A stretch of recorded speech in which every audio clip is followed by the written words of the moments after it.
Welcome to the Dare to Multiply podcast. On this podcast, we help passionate Jesus followers become courageous, obedient disciples who impact their communities for the kingdom of God. I'm your host, Cynthia Anderson, a disciple multiplication coach and trainer. We have some amazing guests coming up, people who are taking risks to launch new discipleship movements in their areas. I can't wait to learn from them and introduce you to their ministries. Together, we'll show you how to make and multiply disciples and groups in your area. If you're new here, be sure to subscribe to the podcast and our YouTube channel so you don't miss out on any tools or content coming your way. I also wanted to mention a free newsletter on disciple making that I send out every single week. It's called Daring Disciples, and it's all about how to share your faith, overcome obstacles we all face in the journey toward multiplication.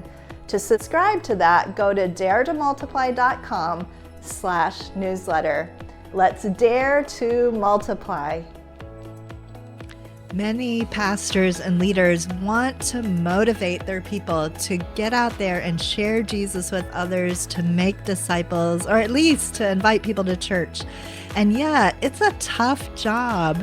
And today on the podcast, I'm going to be interviewing a new friend of mine named Sara Dangerfield. Sara is a pastor. She and her husband co-lead a church in the United States, and they have been able to shift a church that was really inward focused to being outward focused and seeing amazing progress in that. We're going to talk to the author of Leading Spiritual Hoarders today about how do you help them move from hoarding what God has given to sharing it freely, becoming disciple makers. You're going to enjoy this today, so we'll be back with that in just a moment. Are you busy but not seeing the fruit you long for? Dissatisfied with your present level of impact on those around you? Or frustrated with traditional methods of discipleship that don't seem to be effective? If so, the Getting Started in Disciple Making Movements course may be just what you need.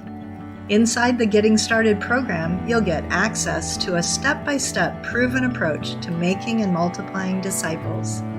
Not only will you receive 25 short and practical video teachings spread out over 6 modules, but you'll have a chance to connect with others for group coaching via our monthly Zoom calls. And even more importantly, you'll become part of a global community of like-minded people from all over the world who are passionately committed to following Jesus and impacting others around them. If you want to get unstuck and begin moving forward as a disciple who makes disciples, I encourage you to go to courses.dmmsfrontiermissions.com and sign up for this powerful program today. And now to today's episode. I am here today with Sara Dangerfield. She is a new friend to me. Sara, welcome to the Dare to Multiply podcast. It's great to have you on today. Yes, thank you for having me. I'm so excited. Yeah, well, we're so excited to have you, and I'm excited about your new book, and I'm excited just to hear your message and story and all that God has put in your heart. It was so refreshing and so encouraging to me. And yeah, as I introduce Sara, I just wanted to read a quote from her book because I could so identify with it. I guess on this podcast, if you listen, you hear me talking a lot about how God uses ordinary people. And I consider myself to be an incredibly ordinary person who I'm surprised God would pick me and do the things that he's doing through me. And Sara said this. She said, "I'm not an expert. I'm from a little old town in the Midwest who doesn't have much influence in the church world. But I've learned what it looks like to walk in obedience, to stare the enemy down," I love that, "and say, 'Try as you may, you will not stop me from fulfilling the one thing God has asked me to do, to make disciples.'" I love that quote, and what a great introduction, especially to Dare to Multiply podcast. You have dared to multiply. And yeah, just so excited to hear more about your story. But tell us, tell us your story a little bit. How did you get so motivated to be involved in making disciples? Yeah, it actually stems all the way back from my childhood. I was raised in Minnesota. My mom was born and raised there, but my Fellow dad was Minnesotan. woo woo. Yeah, go Gophers, right? My yeah, yep.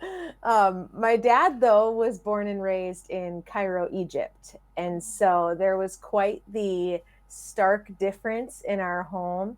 And so from a very, very young age, I already had this clash of two worlds in my home. My Mm, mom was a Christian, my dad was a Muslim, and we could go down that road of why that probably shouldn't have happened to begin with, but here I am, so we'll just call it good. But my mom wanted to raise me in the Christian faith, and of course my dad did not, and there was a mm, lot of tension. Fast forward to when I was 5 years old, I was in a terrible accident. I had almost died, and my dad was still living in the States at the time with a green card. And so having to be able to pay for my medical bills, he had to leave for a while to get a job that would pay high enough for him to be able to cover some of those medical bills. And he basically just never returned after that. And my parents ended mm, up getting a divorce. But as I was growing up, even with phone calls with him or with visits, I felt that clash of two worlds all the time. mm, And there was a mm, lot of pressure, especially from my dad, because the culture that he grew up in was very much he's dad, he's the head of the home, you do what mm, he asks you to do. And mm, I was an American kid who was living at home with just her mother. And so mm, I'm trying to figure out, how do I honor my parents? But I'm recognizing as I get older that he's real, and he cares mm, about me, and he's given me a task. Like as a child, my mom said she would see me outside standing on the slide in the local park, preaching at my friends, telling them about mm. Jesus. And so I Love think at it, a love it. very, yeah, age, I had to make a decision about my faith. And Mm, my husband and I, we used to be children's, and I truly believe that children are very capable of understanding spiritual matters, because I was one of those kids. And so amen. Yeah, I was too, Sarah. Yeah, yeah, yeah. And so yeah. many times I had to defend my faith with my dad, and even though he didn't like it. And I think that's really where it stemmed from, was if I can, Mm, for lack of better words, conquer this and be able to stick to the firm foundation that I've built, even in my dad's presence, then I can do this mm. anywhere. And It if I gave you a can, boldness. then yeah, yep, I want to be able to share with anybody I can, because I know I can. And so that's really Mm, where it stemmed from. And then my husband and I, we started doing full-time ministry when we were in our early 20s. And so mm. we've been at it now for over 20 years and have had plenty of experiences in the church and outside of the church where it's like, you know what, Satan, I know that you want to this church, but no, not on my watch. That's not going to happen. So Mhm. that's a lot Mhm. of where that boldness comes from. So good. I love that. And, as Sarah and I have been getting to know each other, it's interesting to see the different ways that we have similarities in our background. And I was raised on the mission field. My parents were missionaries, but when I was a child, I sat on, the porch, or I'd climb over the wall and go preach to the kids in the neighborhood in Ghana and Liberia where we were. And yeah, it's so interesting how God can put that desire in us, even as children. And I think that's important for many, probably not many kids are listening to this, but for us as adults to realize disciple makers can be kids. It's not only Yes. adults who can make disciples, and sometimes they're better at it than we are as adults because they have that boldness. And True. yeah, we know of kids who are starting groups that are multiplying and leading tons of people to the Lord. So, so good to hear that. Yeah, well, tell us a little bit more. The title of Sarah's new book, by the way, is Leading Spiritual Hoarders, which is a catchy title. Who's a spiritual hoarder? What does that mean? And oh, am I one? There's those kinds of questions when you see that kind of a book title. Great job choosing a catchy title, but it's also a meaty title. It has some real meat behind that. So, yeah, first off, define for us, what do you mean when you talk about a spiritual hoarder? Who are you talking about? What does that mean? And yeah, kind of what caused you to want to write this book? Yeah. So, as far as the title goes, a hoarder, we've seen TV shows, we may have people in our life who struggle with collecting. And a hoarder is someone who holds on to things and struggles to let go of it. Whether it's beneficial or Mm, not, they just continue to collect and hold it close. And so I would definitely define a spiritual hoarder as someone who has collected the best news that they could ever receive, the gospel, and they're holding it close and they're not sharing it with those around them. And so, as a pastor, I'm looking at that going, how do I lead people who are hoarding it? Because you can't just mm, go to a hoarder and say, you shouldn't have all this stuff, you need to get rid of it, because no. there's stuff to work through to help them release it. And so what is causing people in our churches to hold on to it, and how can we help them release it? Because we know that their families, their friendships, their communities will be better because of it. And so as a Mm, pastor, how can I help them? And through circumstances with the church that we are currently pastoring, as becoming lead pastors, as kids pastors, you get to know the children and their parents, maybe their grandparents, but the church as a whole, you don't always get to know everybody because not everybody has children. And so when we mm, became lead pastors, our eyes were opened more to the condition of the church, and not even necessarily the church we were at, but just the mm, church, the American church as a whole. And my husband and I many times thought, we can't be the only ones with these questions, or the only ones who mm, are struggling with this type of situation. There's got to be other pastors that are struggling to lead people in something that they are, for various reasons, holding on to the gospel and not sharing it. And how can we help those pastors as we're also learning how to do it? So it's mm, not necessarily written by a pro, it's written by somebody who's learning the process and has seen some growth and has seen some change. And I wanted to just offer what I had learned so far to be able to help other pastors with that same situation. yeah, thank you so much for being willing to do that. I know there are many pastors and leaders who are in that situation. I talk to them every day. People who are saying, I just don't know how to motivate people in my church. I want this. I believe in this, but I don't know how to get there. And I know your book is going to be Yeah. a real help to them. Sarah, tell us, when we talked before, we had a short conversation earlier. You mentioned the importance of personally modeling this, of being intentional yourself in building relationships with lost people.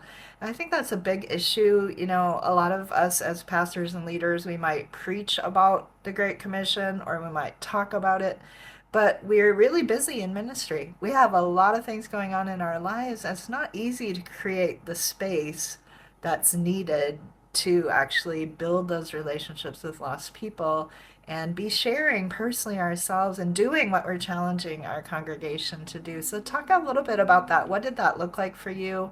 What does it look like for you today? Yeah. So when we were first in ministry, I was still going to school. So my husband was working in the church and I was doing my thing and then just assisting as we could. And then as we got older, we had kids. So I was staying home and assisting while he was working at the church. And then as the kids got older, like we kept transitioning. But when we moved, all three of our kids were now in school. And I was looking at it going, well, now what do I do with my time? And I got a job at our local high school. And it was when I was there that I began to realize I had been living in a bubble for over 10 years, in a bubble that I did not intentionally put myself in, because I have no problem spending time with and being friends with people who are not believers. Like that is not something that when I was younger, I didn't know how to handle those kind of relationships. So I just like pushed everyone away like they were the plague. And I learned that that was not the way to do it. But as an adult, I'm totally fine with it. But I realized I didn't have any friends that weren't unbelievers. I didn't spend any time with unbelievers. And all of a sudden, I'm bombarded with it at the school between staff that I worked with, and then just watching students and hearing their stories and what their life is like, and the decisions that they make, and just realizing just how lost my community was. And I couldn't help but think, none of these people are going to walk through the doors of a church. If they do, it's because their mom asked them to come for Christmas or for Mother's Day, but they're not going to willingly walk in themselves. So how can I share the gospel with them? And of course, in the school setting, I also had to be creative with that, because in the American school system, we're not allowed to just bring that kind of stuff up, unless it's between the adults or whatever. But I had to figure out, how can I bring up what Jesus has done in my life and be able to share some of my experiences and things that have happened in my life that maybe would resonate with them, and things that they've experienced. And from there, it opened doors to talk about God and to talk about his power and his ability to heal, and his ability to restore, and what he did on the cross. But those conversations would have never happened in the four walls of the church. And so all of a sudden, I'm living the life that all of the people who attend my church live every day. And I'm going, we all have to do this. This is not something that can only happen in the four walls of the church, because otherwise we're not going to reach everybody. And being one of the leaders, even though at the time I wasn't working at the church, I need to lead by example. Just like my kids, when I want them to make certain choices or do certain things, then I have to lead them by example. One of my kids, still at 14 years old, does not seem to know how to use a fork. He just likes to use his hands for everything. And I'm like, son, you have to figure You out do how to do well in this. India, where we eat Yes, with our yes. hands. Well, Maybe he has a calling. and his favorite food is Indian, so who knows? But if Oh, I there you want go. him to use yeah, if I want him to use a fork, I need to use a fork so he can see that, some of us eat without getting sticky things on our hands. And so it's the same with the church. If I want people in my church to be sharing the gospel with people that they work with, well, then I need to be doing that too. And so that's Yeah. kind of where that really, really started to take root. Sure. Yeah, I love that. And I I love how you talked about, you said I didn't intentionally create that bubble, but suddenly I realized I was in it. And I think that's true of so many people. They don't intend to be in a bubble, but especially those of us in ministry, we're called to reach other people. We love other people. That's why we got into this job, or Yeah. this work. But somehow, if we really take stock, we realize we don't have very many friends who are not believers, real friends. We may know a few people, but people that we would trust us with these kinds of deep conversations about their lives. And taking that step to intentionally, God kind of put you in there through a job, but it also takes real intentionality for me anyway. Even on the mission field, we have missionary bubbles, where we are Mm-hmm. here, but all our friends, and all our relationships tend to be with other Christian workers. And it's such a key, um, an important thing if we're going to fulfill the Great Commission, as Jesus said. So, Yeah. yeah, I really can identify with that as well. Um, well, tell us a little bit about kind of, you're very honest and vulnerable in the book.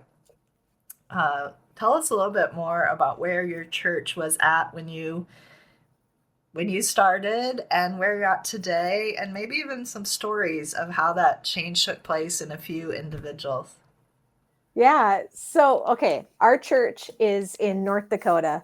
And so, just for some context, especially in the upper Midwest, and I'm sure it's other places all over the world, but the upper Midwest, they like things the way they are and they struggle with change Mm-hmm. massively. And so when we first came massively, and I'm included in that. I struggle with Yep. change as well. And so I am in no way pointing fingers because my husband could tell you all kinds of stories about me not being willing to change. But when we first came, it was that kind of that honeymoon period. You're getting to know everybody. You're learning the role of a new job that you've never had before. And then about a year or so into our time being here, we had an annual business meeting.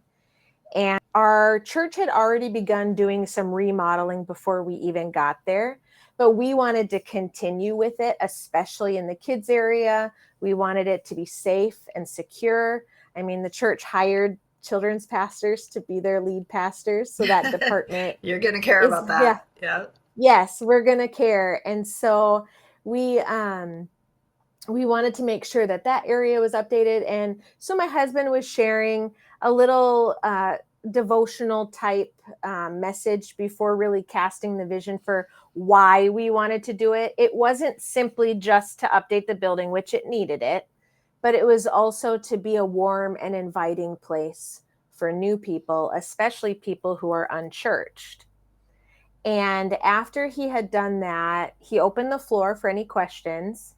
And a man stood up and he said, "Since when do we care more about the people out there than we do about the people in here?" And we were taken aback, um, a little confused because it was the exact opposite of what my husband had just been talking about, and also shocked because I never thought in my life I would ever hear a church person say something like that. And so we came home and we're kind of like reflecting on what happened in that part of the meeting, and really realizing that even though not everyone in the church was thinking this way, there were people in our church who were extremely inward focused and with good intentions. They wanted to make sure that those who were attending the church were being fed.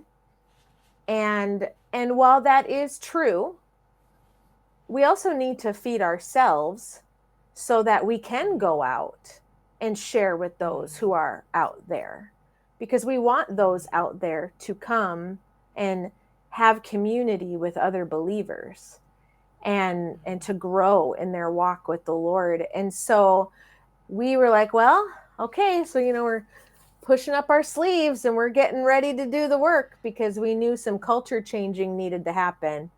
And for a group of people that struggle with change, it was a challenge. We'll just say that. But God was so Yeah. good, and He went before us in so many things that we did. There were some changes that we made as far as like the ministries that we did in the church, how our Sunday mornings were ran, when small groups versus Sunday school would be meeting, kind of making some of those types of changes, but then making Sounds sure that like we were had to do with using. priorities and putting Yep, discipleship in the center priorities. in some way, Yes, right? yes.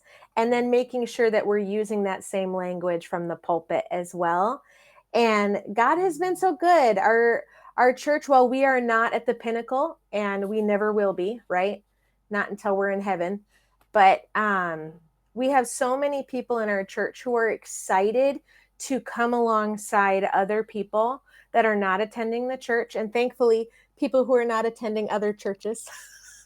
Because that's an American Amen. problem. Yes, Um, that is, yeah. but finding people who don't have a church body and walking alongside them and helping them grow in their faith, whether it's over their kitchen table or inviting them to their small group, or when they go fishing, inviting them to go fishing with them and just spend the day talking about what God has done in their life and sharing their stories. And it feels like night and day from when we first got here.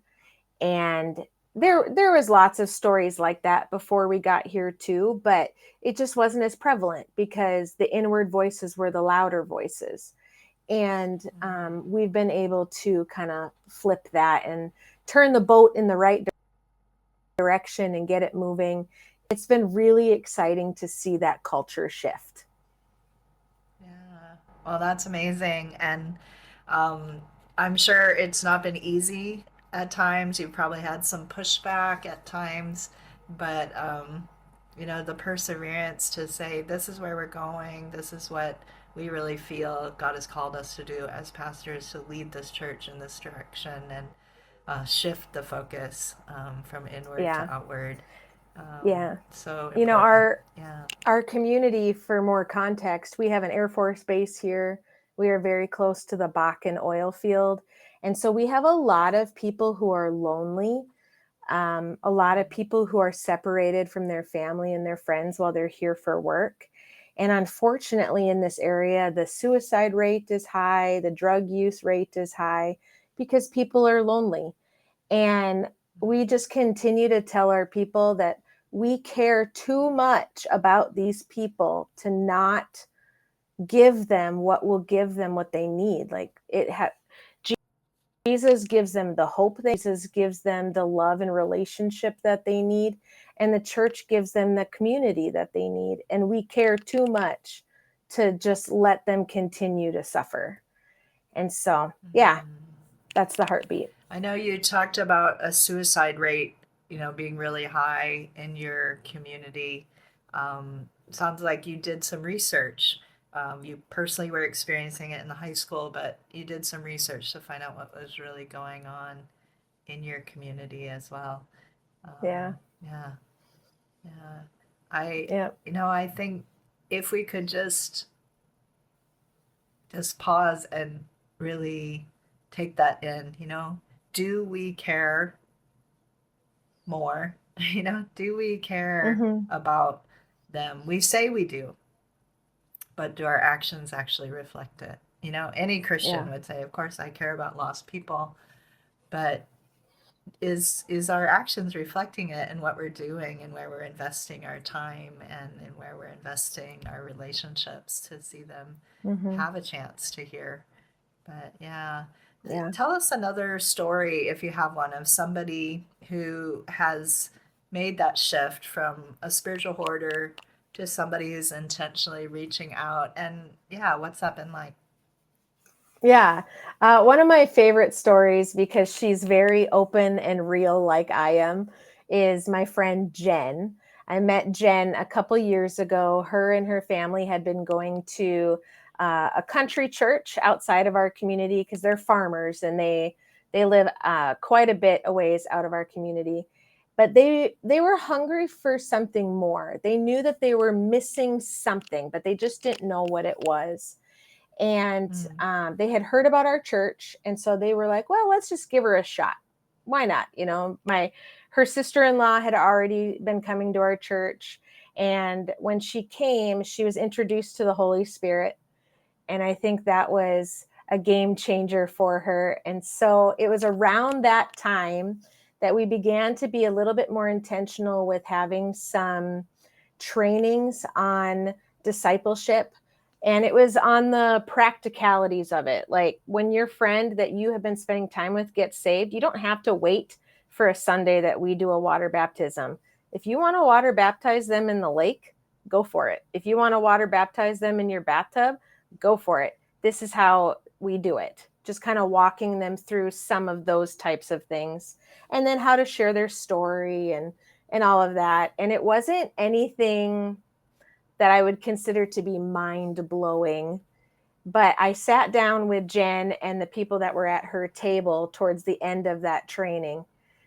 And she looked at me and she goes, I'm tired of being comfortable. I'm tired of being comfortable. It is time for me to step out of that and start doing something. And she's like, Jesus has done so much for me, and I have done nothing with it. And I was just blown away, because people will say things like that, but she literally started changing how she lived her life from the minute those words came out of her mouth. Wow. And she started being very intentional with the other farmers in her area. There were some women that, they would exchange eggs or whatever they did, or would get together and bake on a Saturday or whatever. And she began to pray before she would meet with them for opportunities to talk about Jesus. She would start randomly stopping by with just an extra carton of eggs, just to say, I was thinking of you. I'm so glad we had a chance to talk last week. And as I was thinking about you, I was praying for you and for your family. Is there anything specific I could be praying for you this week? And like being super intentional. And she's seeing not only those around her begin to start asking questions, but she's praying fervently for family. And we're starting to see family ask questions. And she just decided one day, I don't want to be comfortable anymore.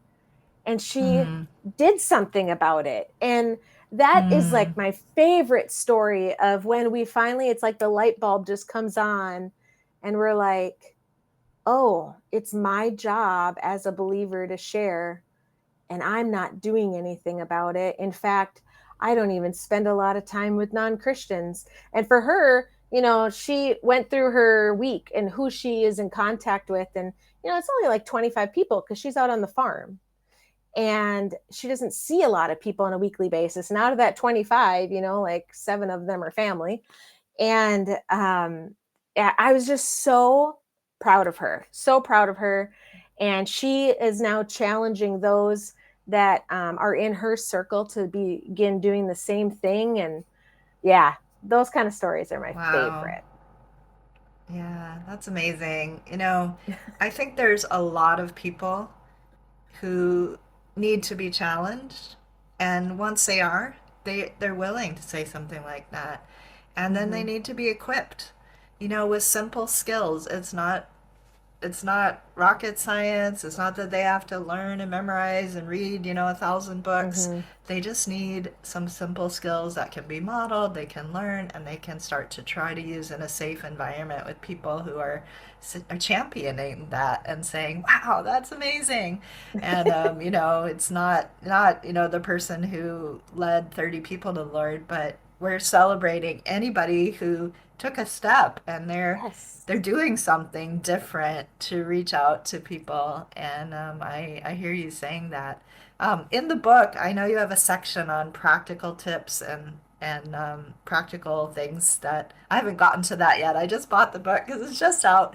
But tell us, what are some of the practical tips that you give in the book that can help leaders in making this change? Yeah. Yep. Well, so one of those practical tips is actually one of the things that helped Jen see what she had to offer to the kingdom. And there's this discipleship ministry program, training, whatever you want to call it. It's called Zume. I don't know if you've ever heard of it. And in there, they talk Very about... Very much, yep. Okay, yay. They talk about a list of 100. And it was such a good resource that I had to share it in the book, because I think especially as pastors, we need this visual. And the list of 100 is you go through and write down all the people that you see on a regular basis. So if you see them at least every week, you write down every one of their names. So for a pastor, it could be very easy to fill that list super fast. So I myself, when I began to fill it out, I would not allow myself to put anybody from my church on that list. So it was anybody outside of our church family that I saw on a regular basis, because I wanted to challenge myself to be outside of the walls of the church doing ministry as well, not just inside the church. And then after, and it might take a while, because you might think that you have everybody, and then the next day you go to the store and, oh, there's that cashier that you literally see every week and know them by name. And so then you add them, and then you mark each of them. Are they a follower of Jesus? Are they not a follower of Jesus? Or are you not actually really sure where they're at? And so you mark each of them. And then your first task is anyone who's marked with the I don't know, you need to figure out where they're at. And so through conversations, hopefully the Lord will just lead the way and help you figure out where they're at. And then you can mark them where they are. And then all those that are marked as not a follower of Jesus, you begin to pray for opportunities to share with them. And it might not be all at once, but maybe there's one person on that list that the Lord is really putting on your heart. And so you continue to pray for opportunities to have coffee with them, to go with them. Maybe they just had a baby, so you go over and help fold laundry or do dishes, or maybe they are working a lot of hours, and so you bring over some meals for their family or whatever it be. Opportunities to build relationship with them and to share the gospel with them. And that list can show you a couple things. It can show you that you don't spend enough time with unbelievers. It can show you that you don't anybody you know, because you literally everybody. Like that could be a possibility.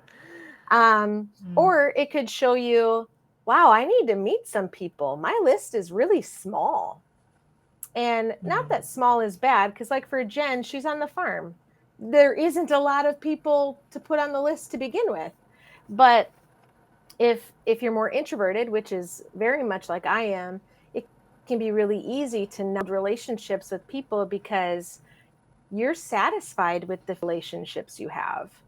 But when it comes to growing the kingdom, we can't be satisfied with what benefits us. We need to be pursuing what benefits the kingdom. And so the list of 100 is a great resource. And then I also talked about the importance of accountability, because we may have someone who holds us accountability for the amount of things. If we struggle with, it's a tough subject, but if we struggle with pornography, we're going to have someone who and checks in with us. If we struggle with our mental health and we see a counselor, our counselor helps keep us accountable on how we approach certain things or certain emotions. As a parent, I have my parents are people who keep me accountable in my parenting, or my friend who has kids the same age and we're struggling with the same stuff. We keep each other accountable. So why don't we have people in our life who keep us accountable in actively discipling other people? Do we have anybody in our life who's asking us, who are you discipling? And when was the last with them? It's unfortunately not something that I hear of very often.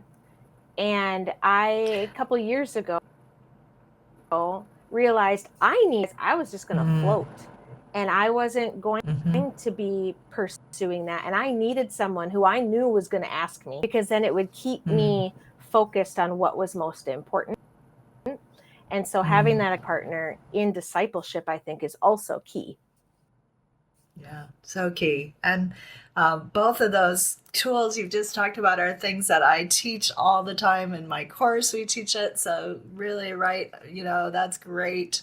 When you talk about the list of 100, I don't use that exact, but we talk about the lost list, who are the lost people and starting with prayer. I know, I was in a group of missionaries and we were asked to make a list of lost people that we knew.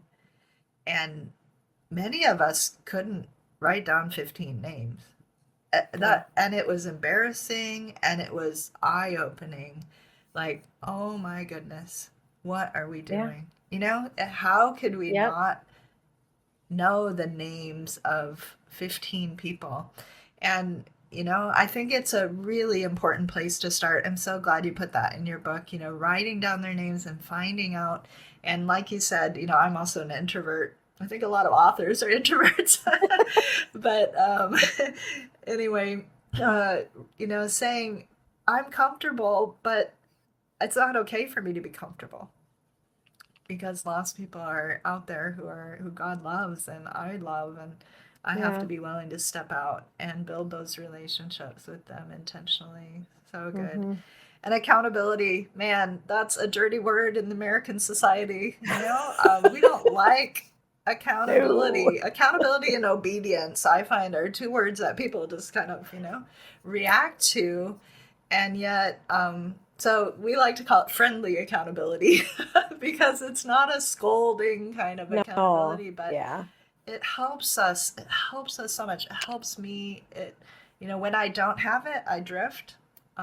You know, Hmm. I need, as somebody who teaches on this and coaches on this every single day, but I need people to hold me accountable to how are you doing in discipling the lost, and are you still building those relationships? How much time are you Yeah. investing now, and Yep. to help us? So it's not something bad, it's something we need. And yeah, how did you go about developing that in your church, or um, Yeah. the accountability thing?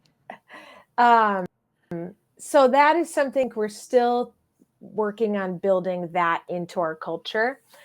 We've been Mm, very blessed to have a staff. We have quite a few pastors on our staff, and we have been very blessed that each of them have caught on to that vision very mm, quickly. One of our mm, pastors, he's our worship pastor, and he did college ministry for quite a few years. The college ministry he worked for was all about multiplication because he could only do so much on the college campus. He needed the students to be able to duplicate what he was doing and then for them to be able to multiply that as well so that the story of the gospel could get into the dorms. And so he with him and then obviously with what the Lord had been working on with me, the natural movement of a small group is to multiply. And so we all are on board. And so it's the conversations of, all right, when we disciple someone, are we also intentionally talking to them about, well, who are you going to disciple? Because mm, when you ask them that, you're also telling them, I will hold you accountable. I will be here to mm. help you, and I will be here to remind you of how important this is. And I would hope that one day you'll be able to also hold someone else accountable. And so as a staff, we keep each other accountable. We talk about it. Who are you spending time with? Tell us about it. Like we're so excited about what God is doing in so and so's life. And so we hold each other accountable, and then those we meet with, we to inadvertently share with them, we will hold you accountable as well. Like this alone ranger thing. We do this Right. together as a family. I like that. And what I hear you saying, you didn't use these words, but is you built a team that really bought into this vision, and then that team held each other accountable. So you were Mm-hmm. having that accountability at your sort of core level, and then you could multiply that out as you celebrated together what God was doing and encouraged one another to yeah, so Yeah. building that team, I think, is also really really key, whether it's as a Yep. pastor with your staff or if it's a lay person, you know, building a team of other people around you Yep. who are really going after this vision together. And Yep. I know that's where I started changing, was when I we started doing Discovery Bible Study with a team of us, and we started asking each other that question: Who'd you share the gospel with this week? And it was like oh shoot, that question's coming up, and the day before I'd be like out on the street, I who need can I I share need with? to have an answer. But it helped me to do what I Yeah. really wanted to do, and Yep. developing those teams of like-minded people and being willing ourselves as leaders to humble ourselves and Yeah. say, you know what, I blew it this week. I Hmm. didn't share with anybody. I got busy, and being willing to be vulnerable when we're not with a group of people in a safe environment, I think is so, so key for growth. Well, Sarah, this has been amazing. Tell us how people can get a hold of your book or get in touch with you. Yeah. Yeah, I know people will be wanting that information. Yeah, people can head to my website. It's saradangerfield.com, and I am Sarah without an H. And so you can definitely find me there. You can also find a link to get to my book, but my book is also on Amazon. It's on Barnes and Noble, and I believe it's on a couple other websites. But yeah, it's pretty much available anywhere you can get one online, and it's available also in Kindle versions. So if you need to get it for I an bought a e-reader, Kindle you can do version that. because I'm in Thailand. Yeah. Yeah. Yep. So, yep, that's where you can get the book. Awesome. Well, that's great. Well, any last kind of exhortation, word of encouragement that you have for those who are really wanting to see this happen in their churches or in their team or group of people? What would you say to those who are just getting started? If a pastor who is really struggling right now, not knowing how to lead change in their church when it comes to type of culture, maybe for various reasons, stuff has just been really hard, been circumstances with certain people or whatever, I encourage you that God has not given up on your church, and he has not given up on your people, and you can help lead change. It is possible. And honestly, if anyone ever wanted to contact me, I have so many stories that I'm not going to share publicly out of respect for people in our church, but we walked through some really hard stuff. And there was that question of, is the Lord going to take his hand off this church? And that question had been brought to the surface by other people, not even just by us. And the Lord is so good, and he loves your people so much. So keep pursuing a culture that is willing to, people are in your church are willing to share the gospel, because it can change, it can turn, and you will benefit from it. So don't give up. So, so good. Yeah, so encouraging. And I encourage you guys who are listening, get a copy of Sarah's book. Go to the website, Sarah without an H, and Sara Dangerfield, because, yeah, that can be confusing. But yeah, go grab a copy of her book and be encouraged, especially if you're a pastor of a church and you're wanting to see your people move forward. This is a story that's really going to encourage and equip you. So, Sarah, thank you so much for being on.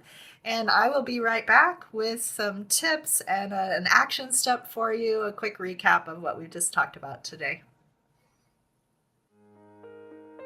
Are you ready to unlock your potential as a disciple maker?